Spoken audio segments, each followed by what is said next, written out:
So, talking to people, you find out what's going on, and recommending herbs. If somebody has a real complicated health history, like if somebody's on a lot of heart medication and they have lung ailments, we might do some herbal teas to help support them, but I would never say, get off your medication. You really have to kind of weigh it. But people come in, there's a lot more talk about natural remedies now. There's a lot, it's publicized a lot in a lot of the pickup magazines and things. So people are looking to that. And I feel that there's a lot you can do to keep yourself and your family healthy. There are many people who have allergies. There's a lot of stuff they're doing now with our food and, genetic engineering. And I have to wonder if that isn't contributing to some of the allergic reactions that people are having. So people want to go back to basics a lot of times.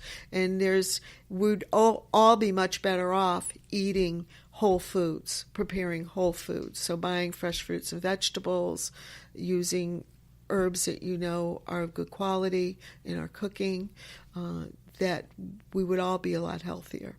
But I eat my certain amount of junk food every day, I will admit. So there's herbalist David Winston. He's a Cherokee medicine man and a Chinese herbalist, and he's very knowledgeable. And he said some of the sickest people he sees are the people who eat very pure every day. They only drink spring water, they eat only organic, and they're exposed to toxins and their bodies just rebel. So he says eat a little poison every day. Just, but you need to be educated and make some good choices. Look at the most heavily pesticide-sided fruits, and maybe those are the fruits that you buy organically for your family, yourself and your family. So if you can, choosing meats that are organic. So in essence, it comes down to a balanced lifestyle or balanced intake of foods, which balance is probably the hardest thing I deal with every day. I think we all do, right? We live in a fast society. Everybody's move, go, go, go. Well, there's Cheetos in one aisle and smart food in the other, right? Right. Or I shop in both. Or just one cup of coffee, It depends. I mean, you can do things in moderation. I would never say to somebody, never have a Cheeto again, because I just had one yesterday. But you can't, to just cut everything out. But I'm not going to have Cheetos today. And I think the other thing is I have a friend who always says, vote with your dollars. If we buy things that are non-GMO, if we buy things that are organic, and if you notice, the grocery stores are carrying a lot more of those products now because that's what people want. And if you look into the origin of things like or imported cheese does not have the hormones in it that cheese maybe made in this country does, hormones and pesticides and things. So, and a lot of those things are residual. So we need to make ourselves educated about the farming practice, how things are done, where they're coming from. For a long time, I don't know if it's still true, but we stopped using certain pesticides here and we gave them to South America, and then we're buying in our fruit from South America. And that makes me wonder if that's the best choice. Mm-hmm. So there's certain things that I think you just need to educate yourself, be aware, do some reading. There's a lot of information on YouTube. The information on the internet is only as good as the person who posted it. Don't believe everything you hear. You need to investigate. And even when I research an herb, I'm usually looking, when I'm using my books, sometimes I'm looking through 10 or 15 books about the same herb. And even on the internet, I'm sourcing more than one source. And I think that's important. Just to validate what you're eating. Yes. Or not everybody has all the information out there. They might tell you what plant, but they don't tell you the part of the plant to use or the dosage or the frequency, and that's all stuff that's part of it. A few minutes ago you brought up, people dealing with cold ailments and everything, which it seems to be like the colds all kick in when the seasons start to change. Yes. Whether we're going from, the transition into winter and the transition out of winter. Yes. And now we're going to go into spring and allergies, and there's some herbs that can help with that. Nettle nettle tea is great, has some antihistamine qualities. So does alfalfa tea. I like the taste of nettle better, but there are things that you can use to help. They say using local honey, and local means 500 mile radius, because usually the flora, the plant life, is the same. Yeah. If you go out to the desert, you're going to have different issues than you do in New England. But usually, from here up to Canada and down to, through probably Virginia, the plant materials are similar. Local honey would be filtered. They filter it, but they do not pasteurize it. Once you pasteurize, you heat honey up, it kills all the healing enzymes. So you want to use local unpasteurized honey, raw honey, or they call it raw honey. Yeah. And if your honey gets crystallized, put it in warm water. Do not microwave it. And microwaves, let me just say that microwaves alter the nutritional value of food. If we're using something medicinally, we do not microwave ever. Always heat on top of the stove. Gotcha. So most of these herbs, people would have to go to a place like your shop, right? Well, they might even have some growing in their yard, like stinging nettle. People they rue it. It's, oh my God, it's a horrible thing, but it's very healthy. And I had an elderly woman who used to come. She's since passed. She used to come and pick it at my place, and she would come with a plastic bag and a scissor. And I'd say, don't you want to wear gloves? She goes, oh, no, dear, I'll show you how to do it. And she would hold the top two leaves, and she'd snip it and put it in the bag. And once it wilts, there's little hairs on there, and they have like a pryloxylic acid that irritates the skin. Yep. But once it wilts, it's fine. It doesn't do it anymore. So that's another herb you don't ever want to eat raw. You want to either cook it or dry it. But she used to come because I had a barn, and it loves like places where there was manure. Nettle just loves it. And every summer, the woodchuck would come, and they'd eat all the nettle leaves off, and they'd just have stalks, and then they would leaf out again. So, if you watch what the woodchuck eats, they don't eat your grass. They eat all the worthy weed plants in your lawn that are nutritious, like plantain and dandelion, clover, purslane, chickweed. That's what they're eating, and not eating the grass. So, if we watch nature, what nature does too, a lot of it, we get information that way just by observing.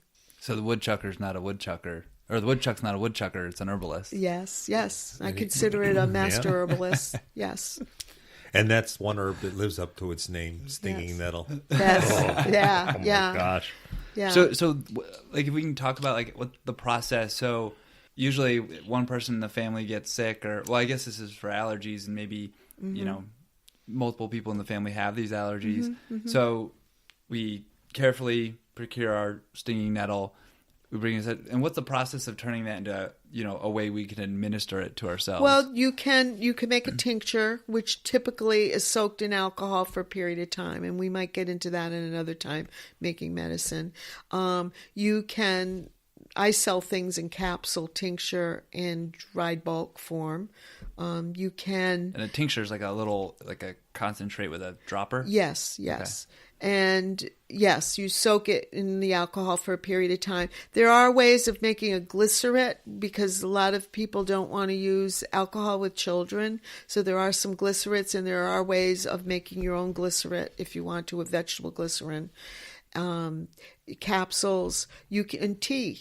Nettle is not a bad tea, especially with a little honey in it. It tastes good. Even children, if they know they're going to get relief from what's bothering them, if you can sweeten it up with some honey, usually they'll take it. There's a couple herbs that are really not palatable. like dandelion root, I just can't abide the taste of it. So I either use a capsule or tincture myself. But I have people who love the tea. So, everybody has a little different taste. But so usually a tea, I would make a tea with nettle. If you're using fresh nettle, you use a little more. The rule of thumb is that the volatile oils in a plant, when it's dried, are concentrated. And so when you pick it fresh, it's got all that moisture in it. Yeah. And a lot of times if you're going to make something with the herb too, you let it wilt. You let some of the moisture evaporate. So you might harvest it in the morning and then make what you're going to make in the evening, or vice versa. So you'd make it into a tea that day? Yeah, you could. You could go out. I mean, if you have nettles in your yard and everybody's having an allergic reaction, go pick it and put it in a pot, make a big pot of it, and give everybody a cupful. But you typically, if you're dried versus fresh, you're going to use half as much dried as you would fresh. That's just a rule of thumb, and that's also for cooking. So if a recipe calls for a quarter of a cup of dried thyme, and all you have is fresh, you can a teaspoon, a quarter of a teaspoon of thyme. You can go out in your yard and use a half a teaspoon and have the same benefit. Gotcha. Now, I understand a lot of the medicines that we have today. Simple aspirin, for example, were derived from the medicinal herbs, and that some are so complicated, like witch hazel, for example, that it cannot be synthesized, that we still distill witch hazel. In Connecticut. In East Hampton, yes. Yeah. And it's just remarkable that these are here, and we don't really appreciate them where it's all come from. Well, I think people are getting more of an appreciation as they're looking for things to use naturally. They're finding that chemicals, and especially women with body products, and men, a lot of men, and makeup and stuff that has things in it that are actually not good for us. Like talcum powder is not good for us, and a lot of makeups have talcum in them as opposed to clays. There's a lot of different kinds of clays, so that you can use powdered clays. So there, things that are more natural and are healthier for us. Again, this is a matter of educating yourself, not believing everything the salesperson tells you or the internet tells you, because there's a lot of websites out there, they're selling their product. But as soon as you start asking them, for instance, the botanical name, which is the Latin name, they can't tell you that. They don't know what it is. And that's somebody I don't even want to do business with. And very early on, one of my first herbal teachers, actually my first herbal teacher, said, if people are using herbs for wellness, they need to access them easily. So when you have these formulations that you can only get from this one person, I don't know how good that is. But if you're traveling in Europe and you're using chamomile for herbally, you can go buy chamomile in Europe and you can make your chamomile tea. And I also think the other thing the herbalist taught me was that things should be available, accessible, and affordable. And so that is something that, I have structured my business on, that I don't want to gouge people. If people can't afford to buy things already done up, I will tell them how to make their own medicine. And some people like me, I just, I'm not going to make my elderberry syrup, but there's some people who do, and they make it for their friends and their family, and they swear by it. So I think that that's something that's very important, yeah. So in developing the remedy, it's taking into account, not only is this going to work, yes, but can the person use it on a regular basis? Right, is it right.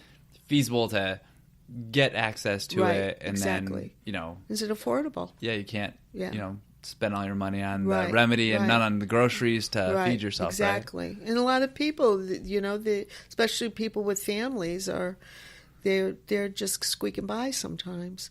And herbs should, I feel, need to be accessible to everybody. And so I will say, I'll give myself a little plug, my herbs are much better quality than you'll find at a grocery store, much better quality and a lot better price. and I do sell partial ounces. You don't have to buy a whole ounce of something. So if you're trying a new recipe, you can buy, a quarter of an ounce and